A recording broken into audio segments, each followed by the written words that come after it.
Dear students, நம்ம 11th standard chemistry alkali and alkaline earth metals 5th lesson பார்க்க போற topic அடுத்த topic என்ன அப்படின்னா சல்ஃபேட்ஸ். இந்த சல்ஃபேட்ஸ்ல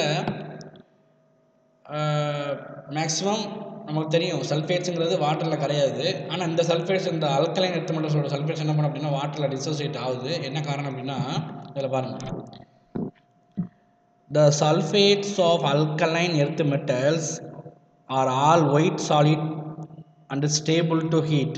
ஓகேவா, என்ன பண்ண அப்படின்னா இது ஒயிட் சாலிடாக இருக்கும், ஸ்டேபிள் ஹீட் பண்ணுறது வந்து பார்த்தீங்கன்னா ரொம்ப ஸ்டேபிளாக இருக்கும். BSO4 and MgSO4 are readily soluble in water. The solubility decreases from the CaSO4 to BSO4. The greater hydration enthalpy of Be2 plus and Mg2 plus ions overcome the lattice enthalpy factor and therefore their sulfates are soluble in water. lattice enthalpy அப்படிங்கிறது என்ன அப்படின்னா அந்த compounds வந்து பார்த்தீங்கன்னா form ஆகிருக்குல்ல, அந்த plus minus bond, அந்த bond வந்து பார்த்தீங்கன்னா ஒரே கரெக்டாக வந்து பார்த்தீங்கன்னா அந்த லாட்டிஸ் பாயிண்ட்டுங்கிறது ஒரே சீரான வரிசையில் இருக்கும். ஸோ அதோட என்தால்பி ஹீட் என்தால்பியை விட அந்த ஹைட்ரேஷன் என்தால்பி வந்து பார்த்தீங்கன்னா அதிகமாக இருக்கும். ஓகேவா, அப்போ அந்த பாண்டு வந்து ஈஸியாக உடஞ்சிருக்கு. ஸோ அதனால தான் என்ன சொல்கிறாங்க அப்படின்னா இந்த சல்ஃபேட்ஸ் வந்து பார்த்திங்கன்னா அந்த லாட்டிஸ் என்தால்பியோட அந்த ஹீட் வந்து அதிகமாக இருக்கிறதுனால அது என்ன பண்ணணும், ஈஸியாக வாட்டரில் வந்து டிசோசியேட் ஆகுது, சாலிபிள் ஆகுதுன்னு சொல்கிறாங்க. அதே மாதிரி இன்னொரு பாயிண்ட் சொல்லியிருக்காங்க பாருங்கள், டவுன் த குரூப்பில் ஓகேவா இந்த solubility decreases from the CaSO4 to BSO4. Down the குரூப்பில் என்ன பண்ணோம், டிக்ரீஸ் ஆகிட்டே வந்துட்டுருக்கு. ஓகேவா, அப்போ மேலே உள்ள ரெண்டு என்ன பண்ணோம் அப்படின்னா ஈஸியாக வாட்டரில் சாலிபிள் ஆகும், ஏன்னா அது ஸ்மால் சைஸாகவும் இருக்குது, ஈஸியாக ரியாக்ட் ஆகுது. ஓகேவா, அதனால தான் என்ன சொல்கிறாங்க அப்படின்னா அதோட லாட்டிஸ் என்தால்பி அந்த என்தால்பியோட அந்த ஹைட்ரேஷன் என்தால்பி அதிகமாக இருக்கிறதுனால என்ன பண்ணோம், மேலே உள்ள அந்த ரெண்டு எலமெண்ட்ஸ் மட்டும் வாட்டரில் டிசோசியேட் ஆகுதுன்னு சொல்கிறாங்க. Okay, next nitrates. The nitrates are made by dissolution of the carbonates in dilute nitric acid. Nitrates வந்து பார்த்தீங்கன்னா என்ன பண்ணுறோம், இந்த டிசொல்யூஷன் இருக்குல்ல, அந்த கார்பன்ஸ் வந்து பார்த்தீங்கன்னா நைட்ரிக் ஆசிட் ரியாக்ட் பண்ணும்போது நைட்ரேட்ஸ் ஃபார்ம் பண்ணுது.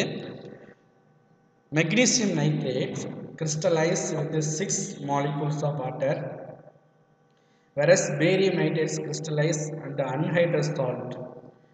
This again shows a decreasing tendency to form hydrates with increasing size. ஓகேவா, என்ன பண்ண சைஸ் இன்க்ரீஸ் என்ன பண்ணுறது அப்படின்னா டிக்ரீஸ் ஆகுது. All of them decomposed on heating to give the oxides. Okay, all of them decomposes on heating to give the oxides. என்ன பண்ணுறது அப்படின்னா ஹீட் பண்ணும்போது ஆக்சைடை ஃபார்ம் பண்ணுது. இதில் நம்ம ஒரு சில விஷயத்தை வந்து நம்ம கரெக்டாக ப்ரிடிக்ஷன் பண்ணிக்கலாம். என்ன அப்படின்னா நம்ம பீரியாடிக் டேபிளில் உள்ள எந்த குரூப் ஆஃப் எலமெண்ட்ஸாக இருந்தாலும் அதில் ஃபஸ்ட்டில் உள்ள ரெண்டு எலமெண்ட்ஸு, மேக்ஸிமம் ஃபஸ்ட்டு எலமெண்ட்ஸ் என்ன பண்ணோம் அப்படின்னா அந்த குரூப்பில் உள்ள கீழே உள்ள எலமெண்ட்ஸுக்கு அதோட ஃபிசிக்கல் ப்ராப்பர்ட்டிஸ் அதோட கெமிக்கல் ப்ராப்பர்ட்டிஸுக்கு டிஃபராக இருக்கும். ஸோ அதுக்கு இது வந்து பார்த்திங்கன்னா எக்ஸப்ஷன் இல்லை, இது வந்து விதிவிலக்குன்னு சொல்ல முடியாது. ஸோ அதனால் இந்த எலமெண்ட்ஸும் அதே மாதிரி தான், அல்கலியாக இருந்தாலும் சரி அல்கலைனாக இருந்தாலும் சரி அந்த ஒவ்வொரு குரூப்பில் உள்ள ஃபஸ்ட்டு 2 எலமெண்ட்ஸ் என்ன பண்ணோம் அப்படின்னா another 3 or 4 எலமெண்ட்ஸுக்கு டிஃபராக இருக்குது. என்னென்ன டிஃபராக இருக்குது அப்படின்னா அதோட சைஸு, அதோட ஃபிசிக்கல் ப்ராப்பர்ட்டிஸ், அதோட கெமிக்கல் ப்ராப்பர்ட்டிஸ் எல்லாமே என்ன பண்ணோம் அப்படின்னா டிஃப்ரென்ஸாக இருக்குது. ஸோ இதை வச்சு நம்ம என்ன பண்ணலாம், பீரியாடிக் டேபிளில் உள்ள ஒவ்வொரு குரூப் ஆஃப் எலமெண்ட்ஸ், நம்ம P block, D block, F block, எந்த குரூப் ஆஃப் எலமெண்ட்ஸாக இருந்தாலும் எஃப் பிளாக் வேண்டியதில்லை, அது ரெண்டே குரூப் தான், இதே மாதிரி தான். அந்தளவுக்கு நம்ம வந்து பார்த்திங்கன்னா அந்த மோரல் டிஃப்ரென்ஸ் வராது. ஆனால் இதில் வந்து பார்த்திங்கன்னா மேக்ஸிமம் பி பிளாக்கு டி பிளாக்கில் நிறையா டிஃப்ரென்ஸ் இருக்குது. ஒவ்வொரு ஃபஸ்ட்டு எலமெண்ட்ஸுக்கும் அடுத்த உள்ள கீழே ஒரு 3 or 4 5 எலமெண்ட்ஸுக்கும் ஏகப்பட்ட டிஃப்ரென்ஸ் இருக்குது. அதுக்கு நம்ம இதுவே நம்ம என்ன பண்ணோம் அப்படின்னா ஒரு எக்ஸாம்பிள் எடுத்துக்கலாம்.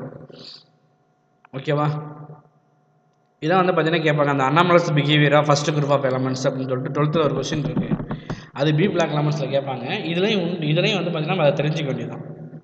அனாமலஸ்னாவே வேறுபட்ட பண்புகள் தான். Next very very important 5 mark question, the important compounds of calcium quicklime. Okay, இதில் உள்ள important compounds CEO calcium oxide, அதை எப்படி நம்ம ப்ரிப்ரேஷன் பண்ணலாம் அப்படின்னா ஃபஸ்ட்டில் பாருங்கள், it is produced on a commercial scale by heating limestone in a lime kiln in the temperature range வந்து பார்த்திங்கன்னா 1070லேருந்து 1270 கெல்வின் வரையும் நம்ம என்ன பண்ணுறோம், இந்த கால்சியம் கார்பனேட்டுக்கு தான் நம்ம என்ன சொல்கிறோம் அப்படின்னா லைம்ஸ்டோன். இதை ஹீட் பண்ணும்போது கால்சியம் ஆக்சைடும் கார்பன் டை ஆக்சைடும் ரிலீஸ் ஆகுது. இது வந்து பார்த்திங்கன்னா ஒரு ரிவர்சிபிள் ரியாக்ஷன். இர்ரிவர்சிபிள் ரியாக்ஷன் இல்லை, ரிவர்சிபிள் ஃபார்மில் இருக்குது. ரிவர்சிபிள் ஃபார்ம்னா அந்த ஈக்விலிபிரியம் ஃபார்ம்னு சொல்லுவாங்க. அப்படி அது ஈக்விலிபிரியம் ஃபார்மில் இருக்கிறதுனால என்ன ஆகுது அப்படின்னா, இந்த CaOவும் இந்த CO2வும் எகைன் வந்து பார்த்திங்கன்னா இந்த CaCO3 ஃபார்ம் பண்ணுறதுனால இந்த கமர்ஷியல் ப்ரிப்பரேஷன் வேறு போட்டாங்களா, கமர்ஷியல்னால் அதிக அளவு. அதனால நம்ம என்ன பண்ணுறோம், இங்கே ஃபார்ம் ஆகிற அந்த கார்பன் டை ஆக்சைடு இருக்குல்ல, ஒவ்வொரு ரியாக்ஷனும் இந்த கார்பன் டை ஆக்சைடை ரிலீஸ் பண்ணிகிட்டே இருக்கணும். நம்மளே என்ன பண்ணலாம் அப்படின்னா அதை வந்து பார்த்திங்கன்னா ரிலீஸ் பண்ணணும், வெளியேற்றிட்டே இருக்கணும். அப்போ தான் நம்மளுக்கு என்ன ஃபார்ம் ஆகும், இந்த கால்சியம் ஆக்சைடு அப்படியே ஃபார்ம் ஆகிற கால்சியம் ஆக்சைடு அப்படியே இருக்கும். இதை நம்ம விட்டு வச்சுட்டோம் அப்படின்னா என்ன பண்ணோம் அப்படின்னா உடனே இதோட சேர்ந்து கால்சியம் கார்பனேட்டை ஃபார்ம் பண்ணிடும், லைம்ஸ்டோனை ஃபார்ம் பண்ணிடும். இப்போ இங்கே பாருங்கள், the reaction being reversible, carbon dioxide is removed as soon as it is produced to enable the reaction to proceed to completion. Okay, புரியுதா? இதனால தான் என்ன பண்ணுறாங்க அப்படின்னா இந்த ஒவ்வொரு ரியாக்ஷனையும் ஃபார்ம் ஆகிற இந்த கார்பன் டை ஆக்சைடை ரிலீஸ் பண்ணுறாங்க. அடுத்து ப்ராப்பர்ட்டிஸில் பாருங்கள், calcium oxide a white amorphous solids. அமார்பஸ்னாவே கொஞ்சம் பவுடர் ஃபார்மில் இருக்கும். ஓகேவா? It has a melting point வந்து பார்த்தீங்கன்னா 2870 கெல்வினில் இருக்கும் இதோட மெல்டிங் பாயிண்ட். அடுத்து it absorbs moist and carbon dioxide on exposure to atmosphere. அது என்ன பண்ண ஈஸியாக வந்து மாய்ஸ்சரையும் கார்பன் டை ஆக்சைடையும் அப்சர்வ் பண்ணும். இப்போ இங்கே பாருங்கள், கால்சியம் ஆக்சைடு ப்ளஸ் H2O நம்ம கால்சியம் ஹைட்ராக்சைடையும் கால்சியம் ஆக்சைடு CO2 கால்சியம் கார்பனேட்டையும் ஃபார்ம் பண்ணுது.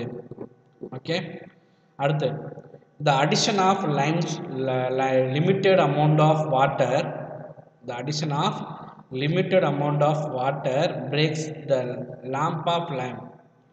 This process is called slacking of lime and the product of slacked lime.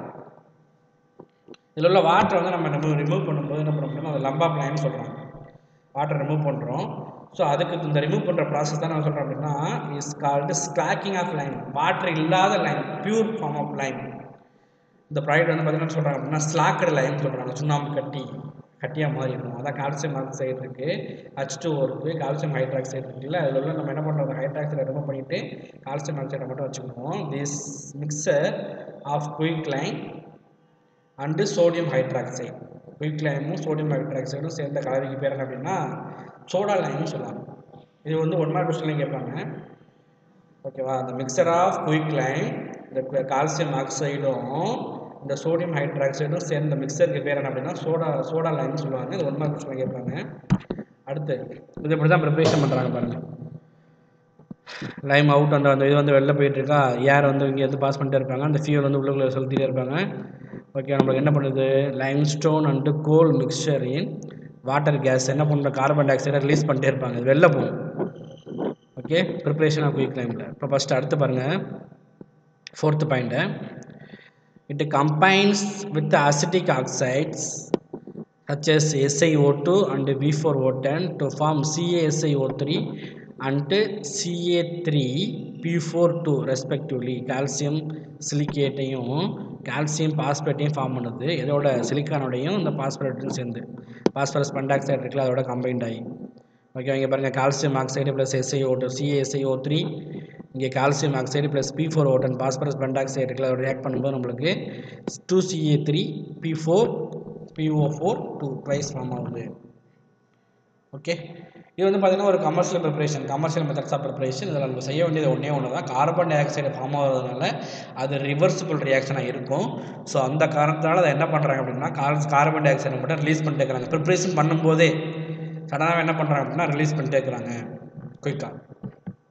Next அதோட யூசஸ் இதுவும் கேட்பாங்க. Write the uses of calcium oxides. அதில் பாருங்கள், calcium oxide is used to manufacture of cement, mortar and glass. இந்த cement இது பண்ணுறதுக்கு அந்த motor and கிளாஸை வந்து பார்த்தீங்கன்னா என்ன பண்ணுறாங்க, ப்ரிப்பரேஷன் பண்ணுறதுக்கு இதை யூஸ் பண்ணுறாங்க. ஓகே,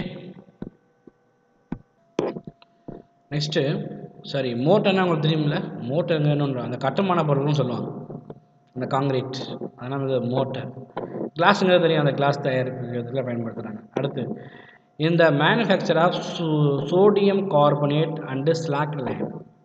இந்த சோடியம் கார்பனேட் இருக்குல்ல, அதையும் இந்த குயிக் லைம் இருக்கு பாருங்கள், அதையும் நம்ம என்ன பண்ணுறோம், சுண்ணாம்பு கட்டியை தயாரிக்கிறதுக்கு இதை யூஸ் பண்ணுறோம், கால்சியம் ஆக்சைடு. அடுத்து இந்த பியூரிஃபிகேஷன் ஆஃப் சுகர், சர்க்கரை இருக்குல்ல, சர்க்கரை தயாரித்தல் வந்து பார்த்தீங்கன்னா அதை பியூரிஃபிகேஷன் பண்ணுறதுக்கு அதை யூஸ் பண்ணுறோம். அடுத்து வந்து அஸ் ஏ டையிங் ஏஜென்ட்னா ட்ரை பண்ணுற உலர்த்தியாக என்ன பண்ணலாம், எதை வந்து இப்போ உலர்த்துறதுக்கு யூஸ் பண்ணுறோம். ஓகே, இதான் வந்து பார்த்தீங்கன்னா அதோட uses. So thank you students, thank you very much. Doubt இருந்தால் கேட்டுக்கங்க, வாட்ஸ்அப் பண்ணுங்கள். இது ரொம்ப சிம்பிள் ஏரியா தான், அதனால் கொஞ்சம் கம்பேரிசன் பண்ணி படிங்க. Okay, so thank you students, thank you very much.